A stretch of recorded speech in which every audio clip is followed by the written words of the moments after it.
Hola, bienvenidas en Tu Parto, el podcast en el que ponemos el foco en tu experiencia de parto. Somos Elena, Marina y Laura, tres matronas súper apasionadas que quieren cambiar la forma en la que vivimos el nacimiento. Hablaremos de todo, desde esas historias que nos ponen la piel de gallina hasta los consejos que no sabías que necesitabas, pasando por las risas y anécdotas que solo nosotras, las matronas, conocemos. Un lugar donde encuentras información, apoyo y, ¿por qué no?, un poco de diversión. Empezamos. Hola, bienvenidas en Tu Parto, el podcast, un podcast en el que ponemos el foco en tu experiencia de parto.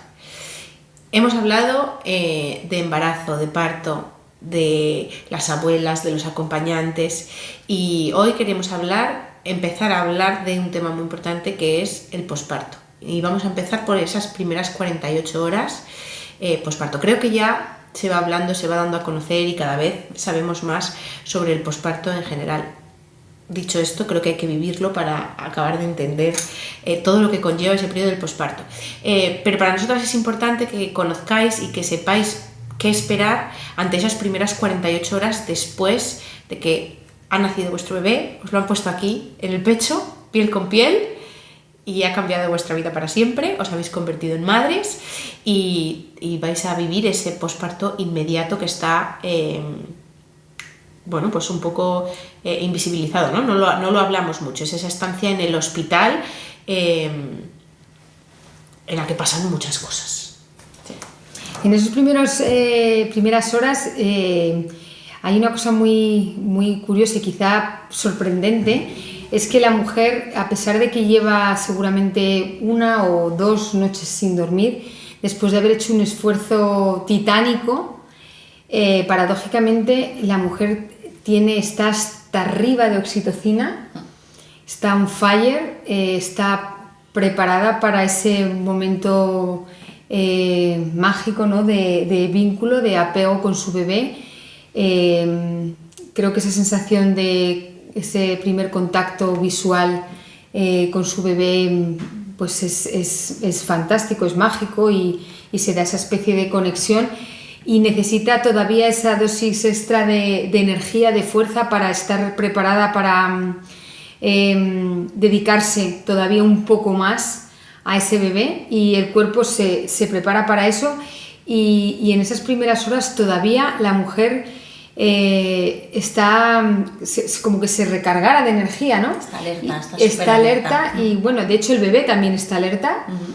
Y se da a veces cuando vamos a ver, y todavía le dura horas, y se da esa situación a veces graciosa que cuando subimos a veces a ver a la mujer incluso al día siguiente y nos encontramos el padre absolutamente catatónico, destruido en el sofá, y la mujer que a lo mejor ha dormido 1 horita y está ahí tan fresca, a tope con el bebé, absolutamente alerta y entregada, y el padre como diciendo, o sea, esto ya, claro, calla, porque cualquiera le dice algo porque es absolutamente consciente, ¿no? de la paliza que lleva la mujer, pero él, o sea, verdaderamente, claro, él no tiene ese proceso, ¿no? Flipado y realmente él no puede con su vida y no puede entender cómo su mujer sigue teniendo pilas todavía. Pues eso se llama oxitocina y maternidad.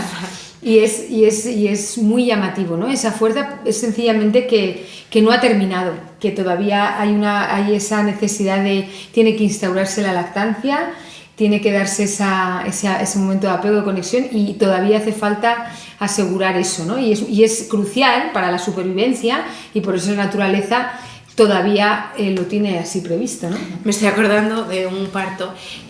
Normalmente, una vez que dais a luz, vais a tener esa hora dorada, ese periodo de piel con piel, que en nuestro caso en la unidad de Belén son 2 horas más o menos en las que estáis simplemente haciendo piel con piel y conociendo al bebé, ¿no? Entonces este padre le dice, ¿por qué no subes las cosas, subes la bolsa, subes la maleta y ya pues subimos a la planta y vamos haciendo el traslado? Y vale, entonces subió las cosas y 20 minutos, media hora, 45 minutos. Que sé lo que va a pasar. Y decía, pues este señor, yo no sé. O sea, dice, bueno, aprovecho, voy a aparcar. Entonces ya llamé a la planta, digo, oye, manda un hombre a subir las cosas Y sí, se ha quedado dormido ahí arriba en el sofá. Y yo, pues vamos a ir despertándole, que tenemos que subir me tiene que acompañar a subir a su mujer y a su hijo. Y entonces él había subido la maleta y se había quedado... No sabe cómo se había crujido y ahí. ya no había vuelto a bajar. Y se había quedado... ahora, la siesta le vendría bien, porque ya te digo, estuvo como 40 minutos. Yo ahí esperando pacientemente y decía, este hombre, pues no sé, ¿qué habrá que estar haciendo? Y se había quedado planchado. Muy bien, vamos a repasar también, más allá de lo emocional, que bueno, luego vendrán muchos cambios, ¿no? Pero podríamos decir que en lo emocional posiblemente estas primeras 48 horas inicialmente son un poco todavía de shock, todavía de euforia quizá, sobre todo si todo ha ido bien, evidentemente. Bueno, vamos a centrarnos, ya podríamos hacer algún episodio de cuando las cosas no van bien, pero en este momento vamos a centrarnos en lo que es la mayoría de los casos, ¿no? Que es que las cosas han ido bien, y en este momento posiblemente emocionalmente es de shock, de incredulidad. De hecho, iba a decir, de no creerte todavía lo que acabas de vivir. Y aprovecho que sale esta de incredulidad, aquí hay un momento muy bonito, cuando nosotras volvemos al día siguiente a veros. Hay una necesidad grande por parte de la mujer y que nosotras disfrutamos muchísimo, lo ibas a decir. Sí, de relatar otra vez, ¿no? De contar, de sí. Compartir ahí experiencias y todo, y se acuerdan y tal, y cuando me dijiste y esta hora, y yo sentía, y lo comparten y mola mucho. Sí, es un momento muy bonito de recordar y los detalles, ¿no? En el parto se segregan endorfinas y se segregan sustancias que harán que parte se olvide, ¿no? Y por eso siempre os animamos a que lo recojáis y yo creo que, bueno, es como cuando has vivido algo tan intenso y tan emocionante, al día siguiente, ¿no? Estabas tan arriba y da como un poco de pena caer de tan arriba, ¿no? Se te cae un poco la casa encima, ¿no? Cuando has vivido algo súper emocionante y tienes esa necesidad como de atraparlo en tu memoria y revivirlo. Lo revives, ¿no? Esas primeras 48 horas lo revives muchas veces, sí, ¿no? Colocar las cosas y qué pasó en los tiempos así. Es tan salvaje, tan emocionante, tan especial, tan espectacular, que yo creo que hay una necesidad grande de atraparlo, de recordarlo, ¿no? Sobre todo cuando es una experiencia positiva, ¿no? Yo creo que sí. Es un poco de shock y de incredulidad. Y bueno, y euforia. cuando ha sido una experiencia negativa, también hay veces que es importante o que les apetece como hablar un poco de... Por supuesto, sí. De todo lo que ha pasado para entender y poner las cosas en su sitio. O sea, que al final hablar del parto, independientemente de cómo haya ido... Bueno, eso es un ejercicio imprescindible en terapia, ¿no? Cuando Después, ¿no? Yo creo que eso se da para un podcast entero, pero desde luego eso es un ejercicio, ya ahí estamos hablando de un ejercicio imprescindible de terapia cuando hay una experiencia negativa, el recogerlo.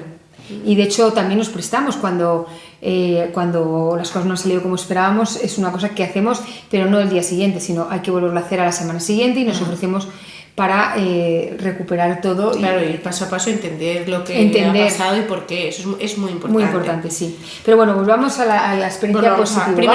Vamos ahora a lo físico. Bueno, yo creo que lo primero hay que diferenciar, ¿no?, en el tipo de parto que se ha tenido. Sí. No es lo mismo un posparto inmediato después de un parto natural sin epidural que un posparto con epidural. Entonces, en un posparto sin epidural, aunque las mujeres van a ir viviendo lo mismo, a lo mejor los tiempos no son iguales, ¿no? Un posparto natural sin epidural podéis levantaros desde el primer momento. De hecho, muchas veces subís a la planta en silla de ruedas directamente. Y me preguntáis, ¿me puedo dar una ducha? Te puedes duchar inmediatamente después si quieres. Puedes comer y puedes beber durante el proceso del parto y en cuanto acabes de dar a luz, cuando te lo pida el cuerpo, cuando quieras, tengas hambre o sed. ¿Qué hambre se tiene después del parto?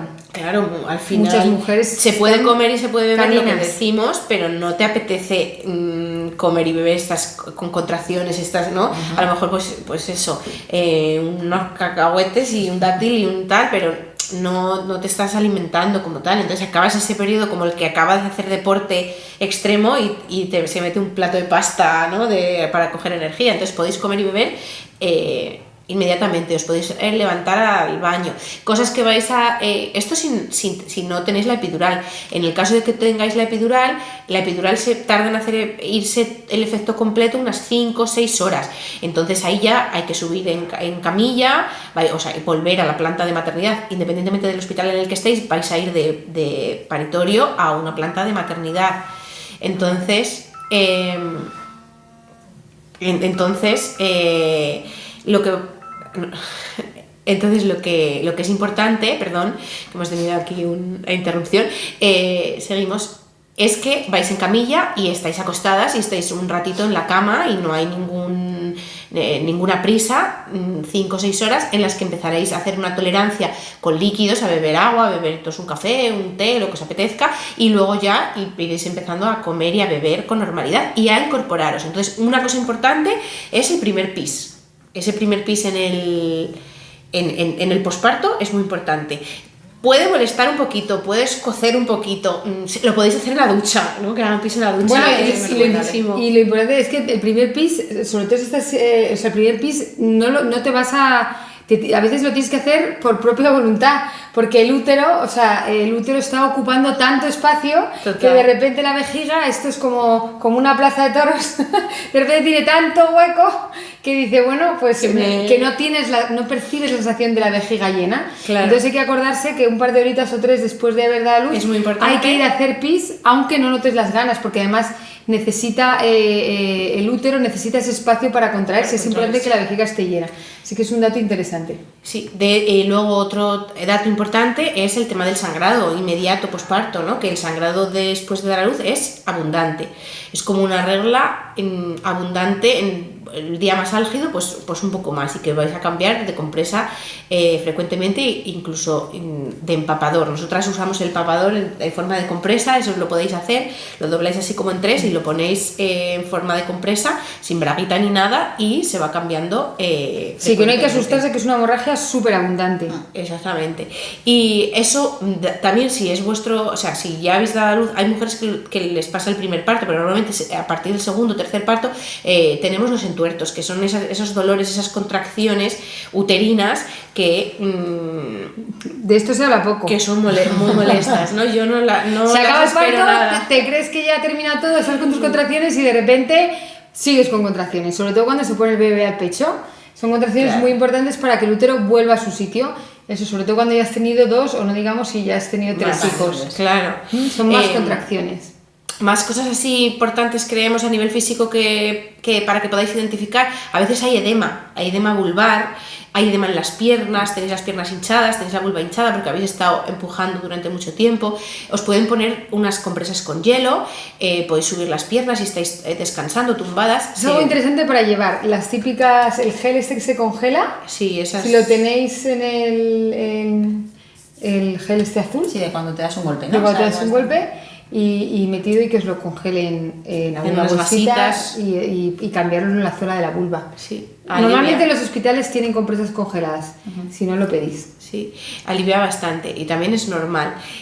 Luego va a ir bajando. Las primeras cosas, eso son las primeras 48 horas inmediatas. Y más cosas que tenemos así físico. Yo creo que ya está. ¿Y qué pasa cuando es una cesárea? Claro, no es lo mismo. Cuando hacemos una cesárea o es necesario hacer una cesárea, estamos hablando de una recuperación postquirúrgica. Es una cirugía, es algo controlado, no hay ningún problema, pero sí que es verdad que hay que tener un poquito más de cuidado. Empezamos, por ejemplo, con que la analgesia que se pone no va a ser una analgesia epidural, sino otro tipo, es parecida, pero es una anestesia raquídea. Entonces eso lo que va a hacer es que duerme las piernas, ha quitado el dolor, por supuesto, pero deja inmovilizadas las piernas, con lo cual la recuperación va a ser un poquito... Duerme como más profundamente. Claro. Bloquea absolutamente a nivel motor y a nivel sensitivo las piernas, ¿no? De cintura para abajo, para que poder hacer la cirugía tranquilamente. Pero eso tiene una ventaja, que en el posparto inmediato, para las primeras tomas, tienes 0 dolor. Claro. Y eso está muy bien para la lactancia. Las primeras tomas estás fantástica. Nueva. Tardas unas horitas más que la epidural convencional a empezar a recuperar movimiento. Y entonces cuando se va retirando esta analgesia, inconveniente dolor, ¿vale? Es una cirugía, insistimos, no hay que tenerle miedo y es algo que se hace con mucho control, pero aparece un dolor, dolor. Sí. Está. Entonces es muy importante la analgesia. Se empezará poniendo una analgesia intravenosa las primeras horas incluso primer y segundo día, pero luego lo bueno, que lo comentabas tú antes, es que de pronto hay una recuperación muy buena, ¿no? Que tienes bastante dolor primer día y segundo día, pero a partir del tercer día algo hace clac en el cuerpo y empiezas a encontrarte mucho mejor. Sí, hay que ir perdiendo, el miedo de poder ir incorporando poco a poco, ir perdiendo ese miedo de estoy paralítico, no me puedo mover, Claro. no me voy a volver. Para eso están también las compañeras, ¿no? O los profesionales que están en la planta acompañando. Siempre la primera vez, incluso cuando sea una epidural normal, siempre hay que levantarse acompañada. Aunque tú te encuentres bien, te vienes Muy arriba. importante. No, la primera levantada después de una siempre. cesárea para la primera ducha, lo digo por experiencia, ves las estrellas y tienes una sensación de, o sea, esto es una broma, ¿no? O sea, el dolor de la herida quirúrgica, la primera vez que te levantas a ducharte, te parece que te vas a partir en dos. O sea, es un dolor intensísimo. Y te parece que de ese dolor, o sea, te parece que vas a tardar 10 días en recuperarte de eso, pero es espectacular cómo al día siguiente te duele muchísimo menos y al siguiente casi nada y te parece mentira, pero al tercer día, porque efectivamente son 72 horas, al tercer día te vas andando a tu casa que no te lo puedes creer, con lo que te dolió solo 2 días atrás levantarte para ducharte, pero al tercer día te vas andando a tu casa, hombre, no digo andando como si tal, pero vamos, que puedes ir perfectamente andando. Sí. O sea, es una recuperación exponencial. Eso es. Luego, otras cosas distintas con la cesárea, por ejemplo, el sangrado es menor, aunque también hay un sangrado en los primeros días, un sangrado importante, sangre roja, pero es distinto al sangrado que ocurre durante un posparto, de un parto vaginal. ¿Qué más cosas hay distintas? Una diferencia también que no hemos dicho antes. Hay una cosa que me gusta decir mucho, es que cuando tienes un parto vaginal, normalmente, claro, nosotros como las mujeres, a poco que hayas tenido un desgarrito o a que tengas algún puntito, da muchísimo miedo ir al baño a hacer caca, porque piensas, Dios mío, me voy a romper por ahí, tengo los puntos, y siempre os decimos, o sea, el ano, el recto y la vagina, aunque a vosotras os parezca que eso está muy cerca, en realidad son dos estructuras totalmente distintas. O sea, hay que hacerse la idea como si estuvieran a 20 metros, o sea, nada que ver. Entonces, aunque tengas puntos, tú tienes que ir al baño, o sea, empujar para hacer caca con total normalidad. No se va a romper nada ahí, o sea, están totalmente lejos, porque si tú encima coges miedo a empujar, a hacer caca con normalidad, lo que vas a hacer es empeorar el problema muchísimo.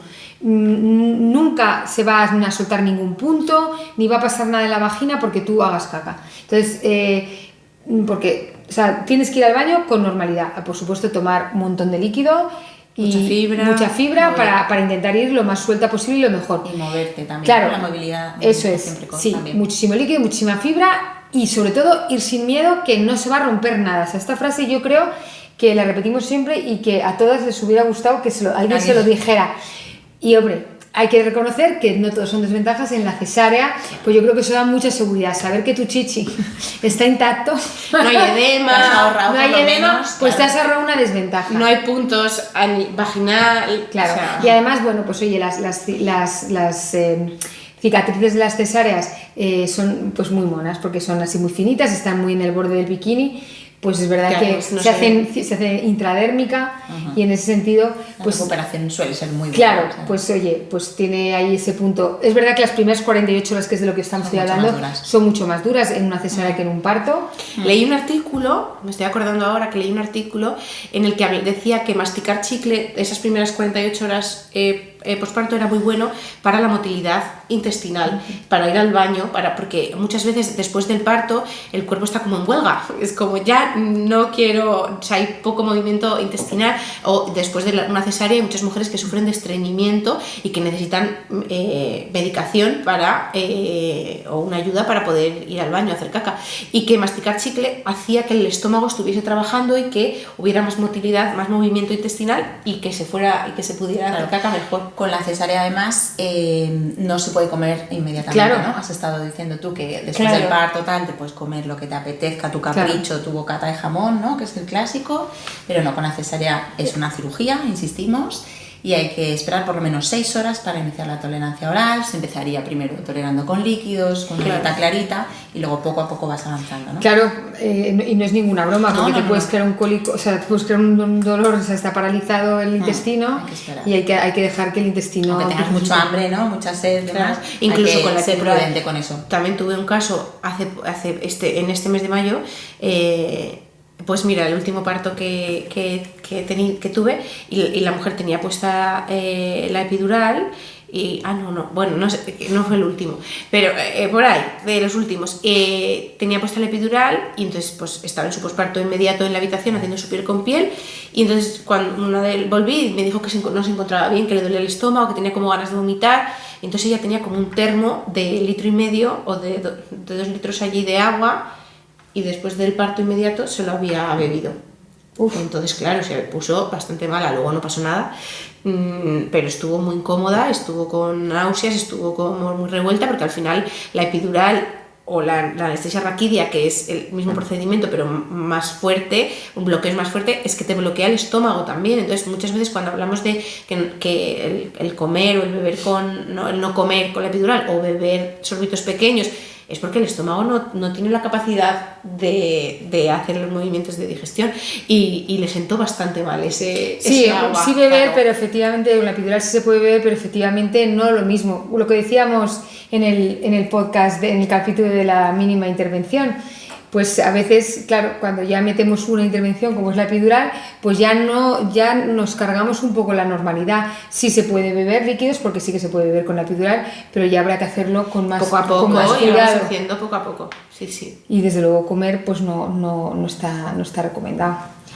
Hay otro elemento muy importante en el posparto de las primeras 48 horas, un pequeño detalle que se llama bebé, que acaba de nacer y es muy interesante porque el comportamiento de un bebé las primeras 48 horas es extremadamente diferente al comportamiento del mismo bebé 2 días después, ¿no? Y creo que es algo de lo que se habla poquísimo, porque se habla de la lactancia y del bebé como si fuera el mismo siempre. Y precisamente el bebé las primeras 48 horas no tiene nada que ver, bueno, diría que el bebé las primeras 2 horas no tiene nada que ver al bebé las siguientes 2 horas y nada que ver al bebé de 2 días, etcétera, etcétera. Para mí, de las preguntas que siempre me hacen cuando vamos a las vistas posparto es el comportamiento que ha tenido el bebé, te lo pregunto, ¿es normal que haga esto? ¿El bebé se ha comportado así? ¿Es normal? O sea, es como que hay muchísimo desconocimiento de qué esperar el patrón de comportamiento del bebé. Total. Y es que es muy particular además y tiene muchísimos matices diferentes a lo largo del día. Entonces, bueno, para que os ayude un poquito, fijaros, el bebé, bueno, las primeras 2 horas nace en una alerta que no vuelve a tener hasta pasadas las primeras 48 horas, con lo cual ya las primeras 2 horas son muy particulares. Por eso es muy importante proteger esas primeras 2 horas de oro en las que la madre está muy alerta y el bebé también. El bebé nace buscando el pecho de su madre y es importante que lo encuentre, por eso es importante que esté piel con piel. Entonces, bueno, ahí lo que tendremos que hacer es favorecer el autoenganche, es decir, dejar que el bebé encuentre el pecho con, a priori, la única ayuda de su madre. Esa es la idea. Lo otro que yo querría contaros es que en las siguientes primeras 48 horas el bebé va a entrar, una vez que pasan esas 2 horas, el bebé se va a quedar dormido y va a entrar en una fase que llamamos de stand-by, ¿vale? Va a estar en una especie de fase de letargo. El bebé está como, pues eso, en stand-by, en un consumo mínimo de energía, porque, el bebé se alimenta en esa fase de calostro, ¿vale? El calostro tiene un volumen reducido, sin embargo, el calostro es exactamente lo que necesita el bebé, no es una leche mala o poca o inmadura, no, es exactamente lo que tiene que tener el calostro, ¿vale? Entonces, como es un volumen más bajo, se da el bebé tiene que estar en esas condiciones, ¿no? Entonces, ¿qué es lo que va a hacer? Periodos de sueño muy largos. El bebé mama como suele decir, como en racimos, se suele decir, como a golpes. ¿Qué quiere decir? Pues que de repente durante unas pocas horas, a lo mejor 1 hora o 2 horas, depende, está mamando a poquitos todo el rato, pide, se duerme y de repente se queda dormido durante 2, 3, 4 horas y luego vuelve a despertarse y vuelve a estar pidiendo, llorando, durmiendo así y vuelve a dormirse en racimos, como a golpes, como por rachas, ¿vale? Esas rachas suelen ser por la noche. Y los periodos en los que está más dormido suele ser por el día, sobre todo por la mañana.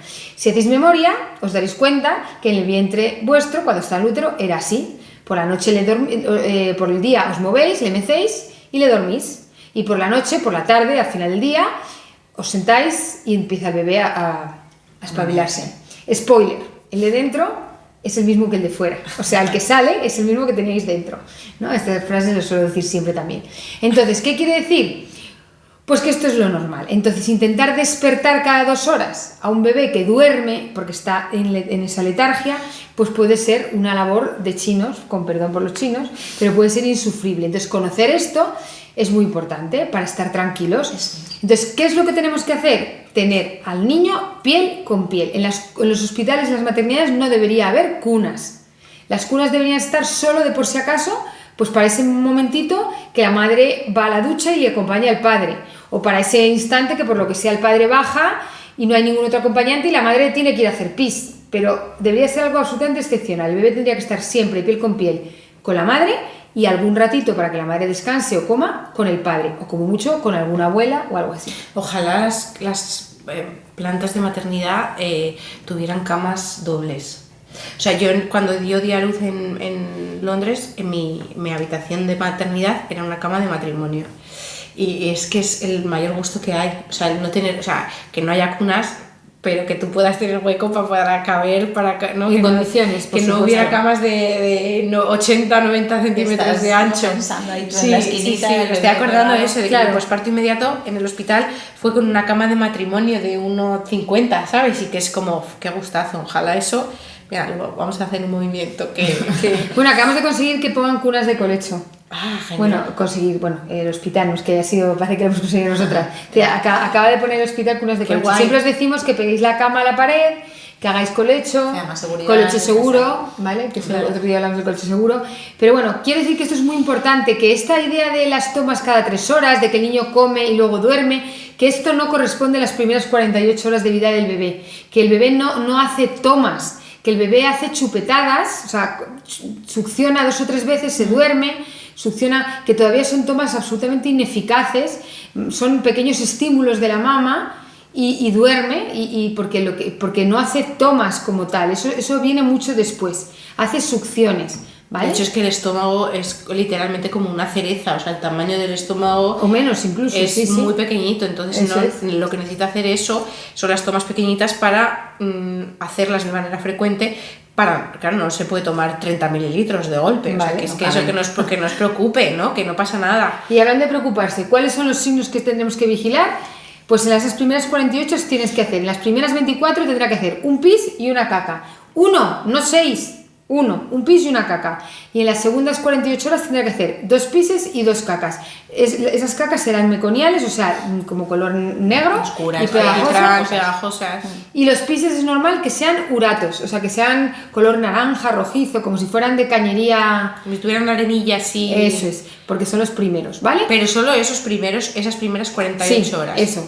Para las primeras 48 horas eso es normal. Y es normal que pierda peso. En esas primeras 48 horas un 7% sería normal. De hecho, yo pienso que no hay ninguna necesidad de pesar a los bebés en las primeras 48 horas porque es fisiológico que pierdan ese peso porque se están adaptando, están tomando el calostro y vienen de una alimentación continua dentro del útero a voy a adaptarme al medio. Entonces, sí, pueden perder peso hasta el 5.º día. El 5.º día ya tendrían que estar ganando peso. Exactamente. Muy bien, pues yo creo que tenemos ahí un poco lo que cabe esperar de las primeras 48 horas. Sí, luego pues eso, que cada mujer es diferente, cada bebé es diferente, cada parto va a ser diferente, entonces dependiendo de la experiencia que hayáis tenido, pues os sentiréis de una manera o de otra. Creo que es importante ver lo que necesitáis vosotras a nivel emocional en ese momento, que puede ser, que ya lo hemos hablado antes, el tema en otros capítulos, el tema de las visitas, que os vengan a ver o que no os vengan a ver, que estéis, que necesitáis estar solas en el hospital, o que os ayuden, a lo mejor os pueden ofrecer bañar al bebé en el hospital y si es una técnica que a vosotras os pone nerviosas, os da miedo y os van a enseñar a hacerlo porque lo hacen en la habitación, después de 24 horas ya no se baña ningún bebé antes de las primeras 24 horas y vosotras decidís que queréis hacerlo, podéis tener ese aprendizaje fenomenal. Si decidís que esperáis a casa y que bañéis al bebé en casa, pues estupendamente, que los bebés no nacen sucios y no necesitan bañarse, que si podéis decirle a vuestros familiares que os vayan a visitar a casa, pues fenomenal. En muchos sitios, si es vuestro segundo bebé o más, podríais pedir un alta precoz a las 24 horas, Pero normalmente el alta tras un parto normal, por eso hablábamos de esas primeras 48 horas, es a las 48 horas y tras una cesárea es a las 72, si todo está bien. Y luego ya pues os iríais a casa y tendríais ya que empezar otra vez el ciclo que cambiaría, ya hablaremos en otro capítulo, de ese posparto que ya no es tan inmediato y esa primera noche en casa que vuelve a ser como si fuera la primera noche del bebé y de la madre, porque tras las 48 hay movida. Pero esto lo dejamos para el siguiente capítulo. Y yo creo que eso, que contéis con las matronas, con vuestras matronas, que le preguntéis todas las dudas, que habléis de vuestro parto, que lo contéis y lo reviváis y que disfrutéis mucho de vuestro bebé. Y ya está. Muy bien. Seguidnos. Y nada, y dejadnos like. Y nos podéis encontrar en entuparto.com o @entuparto, nos podéis ver en todas las plataformas y que aquí estamos para vosotras, llamadnos cuando queráis. Que por cierto, esta interrupción que hemos tenido era una llamada de una guardia, ahora voy a devolver la llamada ahora mismo. Ahora mismo llamo. Estamos localizadas 24/7. Pues nada, un saludo, adiós. Chao. Chao.